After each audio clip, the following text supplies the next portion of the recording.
Ladies and gentlemen, we are live! Straight from the East Coast, former pro wrestler turned MMA enthusiast, exclusively on Nick Portella MMA, this is the Finished Podcast with Sean Lazarus. Hey guys, what's going on? Welcome back to the Finished Podcast. You already know who it is. I don't have my hat to tip today, but we got an awesome show today. We got UFC fighter SmileN Sam Alvey on the show today. We're going to have him coming up in just a few minutes. We're going to get him on the line. I just wanted to throw it out there and remind you guys that every like, share, comment, even subscribing to our YouTube channel, every little bit of that helps us. You know, we're still pretty new in the MMA community, and we're just, you know, in the podcast community as well, and we're just still trying to get our names out there. We've gotten an awesome, amazing response from you guys so far, especially within our last couple of videos, and you know, we just want to keep that going.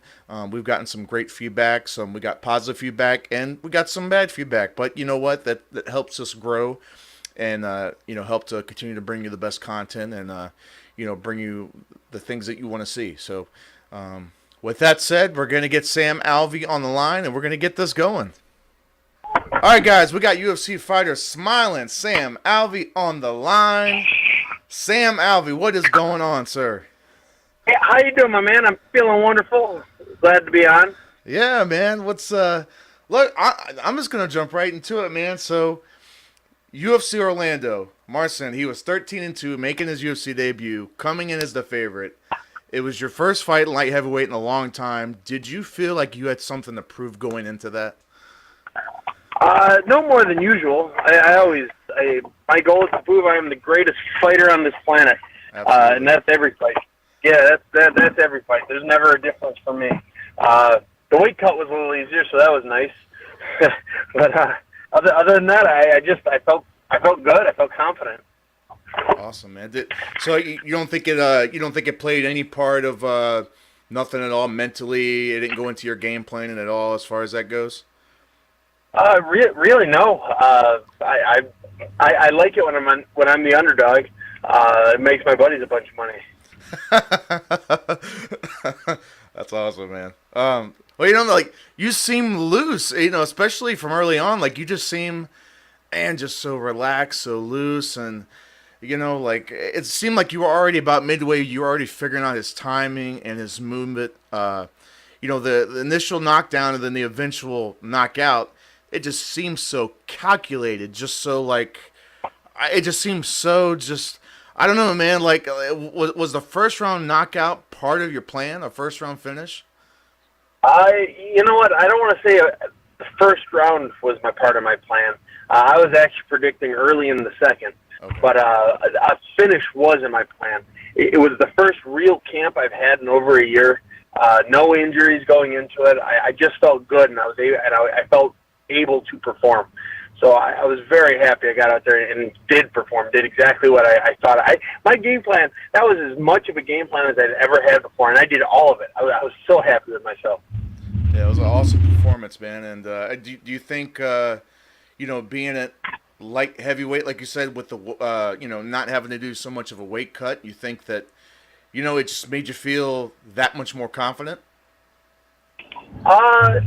Again, I'm always confident going into my fight, whether I have a big cut or a small cut. Right. The small cut was pretty nice. That was the easiest weight cut of my career. I think I woke up with like 24 to go. Actually, when I fight at 85, I go into the octagon heavier than I did this last fight at 205. Really? What did you weigh in on fight night? 217. Oh wow. Okay, cool. When I fight at 85, I'm about the exact same, about 217. You know, and I saw another interview you did. You said you actually felt leaner than you had been in middleweight. That one wasn't even me feeling. I was actually leaner at light heavyweight than yeah. I do that body fat test thing. My gym has had one come a few times, and it surprised me. I kind of thought I was going to be a little not as lean. Not that I'm the leanest fighter that's ever been, anyways. But it was kind of fun finding out that because I could continue lifting weights all camp, I got leaner. So, why the call out on John Vellante? I've always had this thing where I like calling out people that are my buddies. I've met him before, and I'm not enough to say we're buddies, but enough to know that I like the guy. We met at the UFC retreat, and we talked for, 20 minutes, and he was a ton of fun. I really liked him. At that point, I didn't think I was ever going to fight 205, but as soon as 205 was offered, we got closer to the fight. My family and I, and my team, we started looking at who else is in that top 15, and his name always popped out at me. I remember meeting him, and I remember thinking he's just a real fun guy. He's obviously a big guy with heavy hands, and he's always, most of his fights, he's always moving forward, and he's always putting the pressure, kind of similar to Marcin, but in a better version, in my opinion. But I think it's a great matchup for you, and I think it's going to play right into your counter style. Did that kind of play a factor into it as well? I hope it plays into my counter style, but at this point, I think this will be my 15th fight with the UFC. I've got over 50 fights total. Everybody knows I'm a bit of a counter fighter, right. So I can't ever rely on my counter style working, because it's easy enough to not let it work, just not come forward too much. I've had a couple fights that I've lost that have just been terrible, but it's the way to beat me. Don't fight me. Just run away from me for 15 minutes. Apparently, I don't know how to deal with it. So that was the biggest input in a fight. Is I think he's a real fighter. He's a real man. He's going to go in there and he's going to try and beat me up, not just beat me. Absolutely. Well, as of right now, he's ranked number 14. Getting an impressive win. It's surely to land you in the top 15. I know it's too early to look past him, but you seem like a guy that knows what you want to do. You definitely seem like you have a path laid out. Let's say you get an impressive win over Jean. You got Corey Anderson and Patrick Cummins coming up in Atlantic City, number 9 and 10, and you think a possible fight with maybe those down the road, or is there anybody maybe you're eyeing, maybe even further up in the top 5? When I was at my 85 fights, I was trying to create the legend of Sam Alvey. I wanted the most fights. I wanted some of the bigger fights. I wanted to be that guy that people like to know, and that I will go down in the history. I didn't beat the most fights in a year, but I tied it. So it's just me and Cerrone with 6 fights in a year. Right. And I like pointing out, I got there 2 months faster than he did. And I would have beaten it too if it wasn't for my ankle. But now I am on a title path. I'm going to start taking fights that make sense for me. I'm going to start taking fights where I'm not going to rush anything. Right. And I'm going to start taking fights that get me to that title. Because like I said, I will prove I'm the best fighter on this planet. I got to start where I got to start.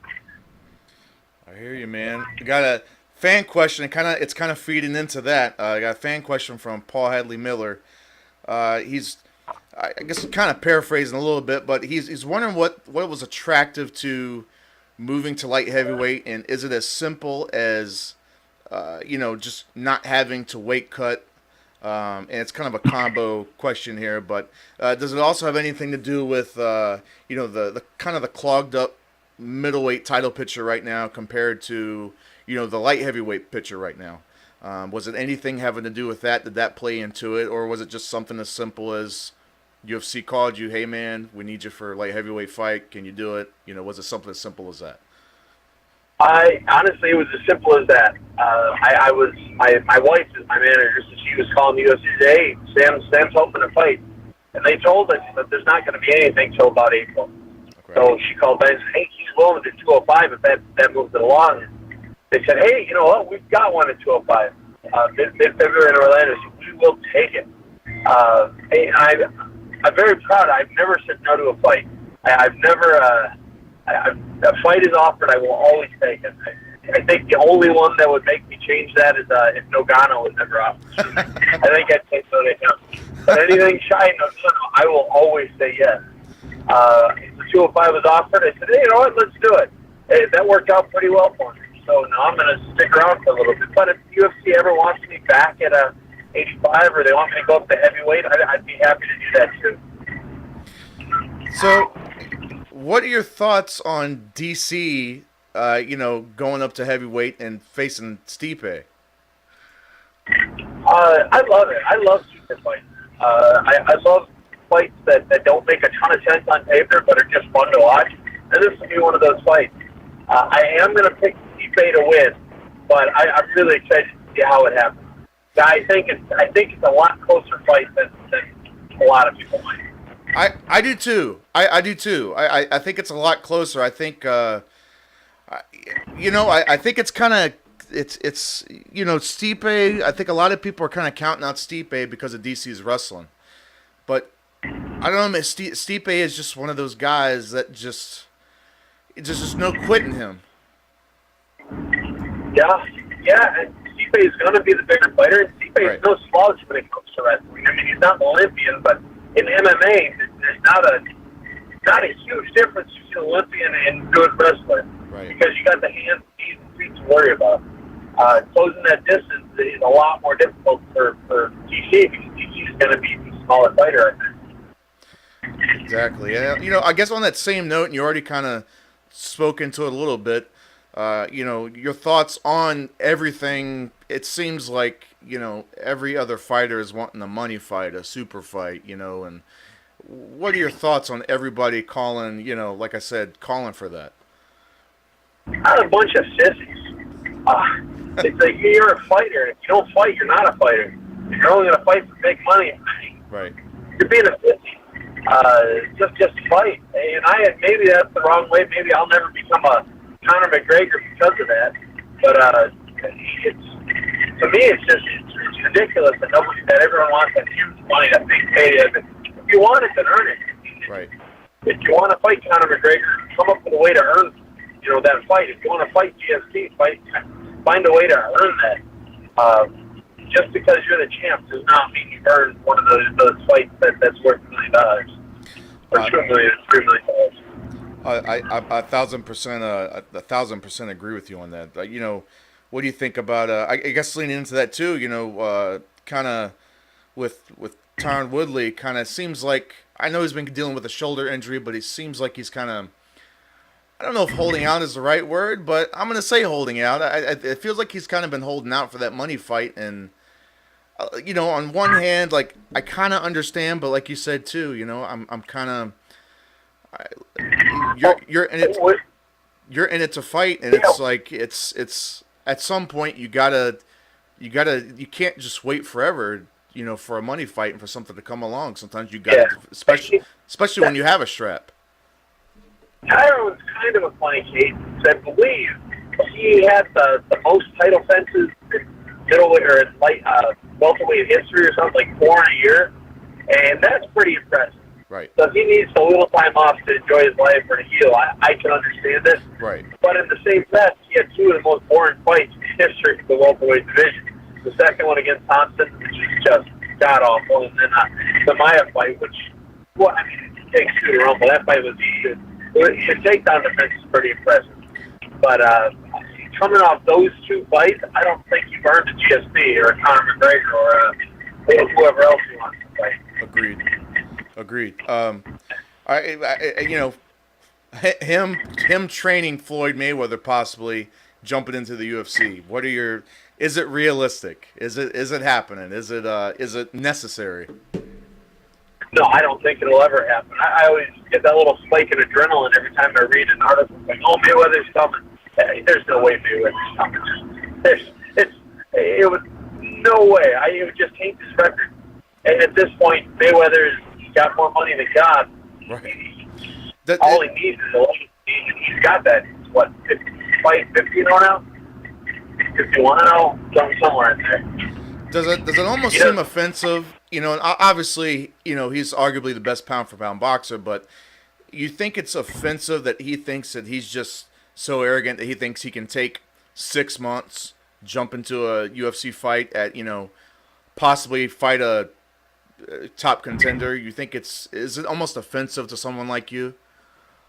No, not at all. It's a combat sport, and at the beginning of what the UFC was, we were taking the different rates of different sports, right, and putting them against one another. And so I would love to see it. I don't think he would win, I think he's probably got better hands than anyone, but even his counter strike kind of style would be bad in the UFC. He's just too much backing up, and he just gets set up for that takedown. Right. So he can train all he wants, but I mean, he's not going to make his $400 million to fight MMA. Why would he bother doing it? Right. Agreed. I know you've expressed your feelings on an MMA union in the past, but it's kind of recently picked up more steam. What are your thoughts on that currently, or do you still feel the same way? I have still no interest in joining or being a part of any sort of MMA union or anything. I'm very happy with how I promote myself. I'm very happy with the way my management and team represents me. And going forward, I don't want anybody else to have any say. I don't want to have to pay any fees. I don't want to have anything to do with anybody that wants to help me or take money from me in any way. Do you think that there should be, and I guess obviously I'm not, you're in the middle of it, but just from an outside perspective, I could definitely see both sides of the coin. Especially when it comes to like younger fighters, I feel like they're not as, I feel like they're really vulnerable, especially financially. The guy who just his fight got canceled and he missed out on the money, and it's just something to. I feel like there needs to be something just to protect the younger fighters, the newer guys coming up. Yeah, that's kind of your management team. And yeah, that's what I would say. If they want something like that, sorry, I get ahead of myself. It's one of those topics I don't want to say the wrong thing. If I say the wrong thing, the internet jumps all over me. The internet's a scary place. Your management should be able to do that, or you should live your life in a way knowing something could happen. At least that's what I did. I was still, 1-1 in the UFC. I wasn't spending as much money on my camp as I do now because I understood if I lost or if something didn't happen, or if someone got hurt or I got injured, I couldn't do that. I broke my jaw.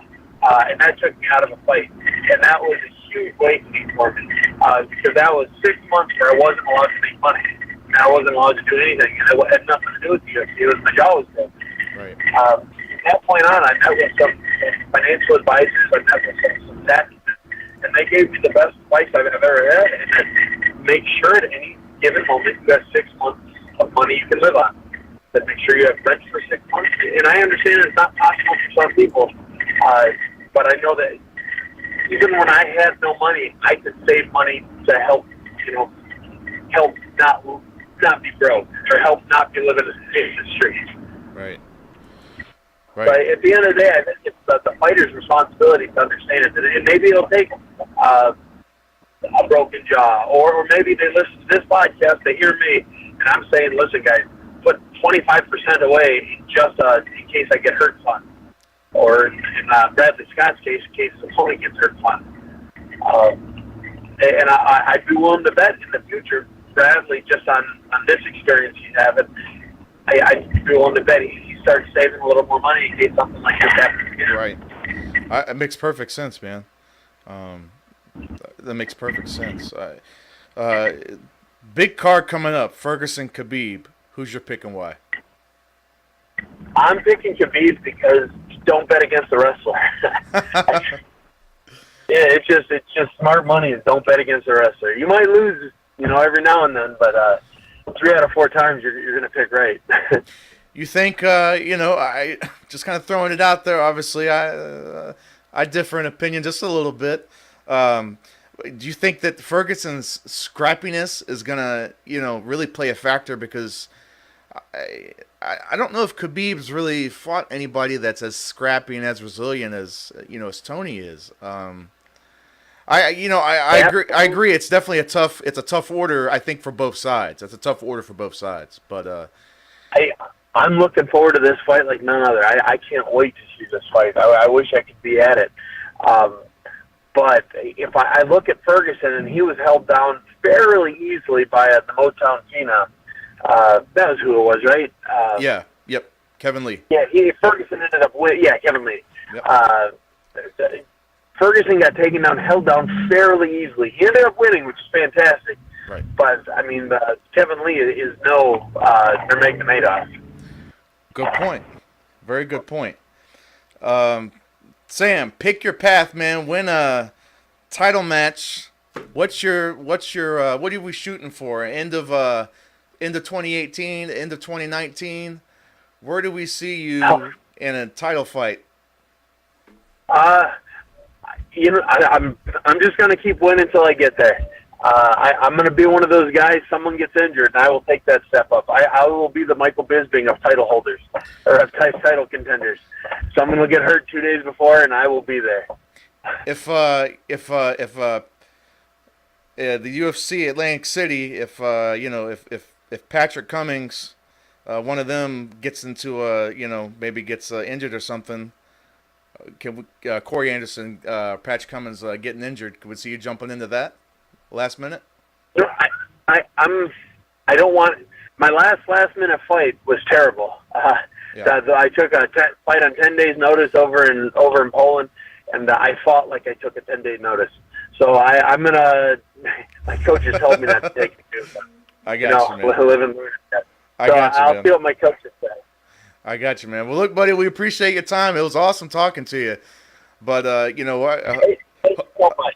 Hope for the best for you, man. I think John Vellante is going to be a great fight for you. I think it's an awesome matchup, and you know, I hope you get the finish, and you know, we want to see you in a title fight, and we'll be rooting for you, man. So we appreciate your time. Thank you so much.